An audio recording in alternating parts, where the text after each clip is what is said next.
My husband knocked on my door 2 years after he died and said I can explain. Wesley and I had been married for 7 years when he died in a car accident on a business trip. The police called me at 6 in the morning and said his rental car had gone off a cliff in Montana and the body was too burned to identify that. They found his wallet and his wedding ring in the wreckage, 29, with a 4-year-old old and a 6-year-old old, and my whole world collapsed in a single phone call. His parents flew in for the funeral and I gave a eulogy through tears. My oldest tugged my dress at the burial and said, "Mommy." When his daddy coming back, I knelt down and said, "He's not coming back, baby. He's in heaven now," she said, but I didn't get to say goodbye. I held her while she and promised myself I would hold our family together no matter what. I got a second job to support the girls and went to therapy twice a week. My therapist said, "You're doing incredibly well for someone who lost their partner so suddenly." I said, "I don't have a choice. My girls need me to be okay." I learned how to be a single mother and how to fix things around the house. When the kitchen sink broke, my neighbor offered to help and I said no, thank you. I need to learn how to do this myself. My youngest started having nightmares about car accidents and I would hold her and say, "You're safe, mommy's here, nothing bad is going to happen to you." Around the 18-month mark, my therapist said, "I think you're ready to start living again." I said, "I think so too." Then 3 weeks ago, I heard a knock at my door at 9 at night while the girls were asleep. I opened the door and my dead husband's and was standing on my porch. And I screamed so loud my neighbor's lights turned on. Wesley held up his hands and said, "I know this is a shock, but I can explain everything." I couldn't speak because he looked exactly the same except for a beard and longer hair. He said, "Can I come in?" I said, "You're dead." He said, "I know it looks that way, but I had to disappear because it was the only way." I said, "The only way to do what he said, to claim what's rightly mine." I said, "Wesley, what the hell are you talking about?" He pulled out his phone and showed me some website about European royalty and said I took a DNA test 2 years ago and it showed I'm directly descended from the Austrian royal family.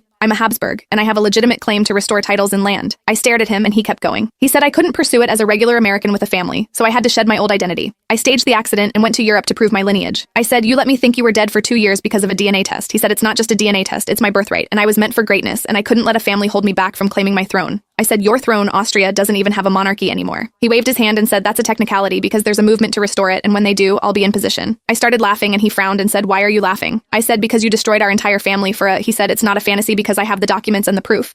I said, "Then why are you, Wesley? Why aren't you in Austria sitting on your throne?" His face changed and he said, "There were complications with the paperwork and I ran out of money, but once I get back on my feet, I'm going back," I said. "And you thought you'd come here to the family you abandoned?" He said, "I thought you'd understand and I thought you'd wait for me." I said, "Wait for you. I thought you were dead." I had to explain to our daughters why daddy was never coming home. His face softened and he said, "How are they? How are my girls?" I said, "They're not your girls anymore." He tried to push past me and said, "I want to see my daughters." I blocked the doorway and said, "You gave them up when you chose a fake crown over them." He said, "I'm their father." I said, "Their father died 2 years ago, and that's what they believe." He started crying and said, "You can't do this to me. Those royal people in Europe didn't accept me and said my documents were forged. But you have to accept me because you're my wife." I said, "I'm your widow. Wesley, there's a death certificate with your name on it, and as far as the law is concerned, you don't exist." He grabbed the door and said, "Please, I have nowhere else to go." I said, "You should have thought about that before you faked your own death to become pretend royalty." I closed the door in his face. Wesley is under investigation for insurance fraud, and I told my daughters the truth. They said they let like him better when he was dead.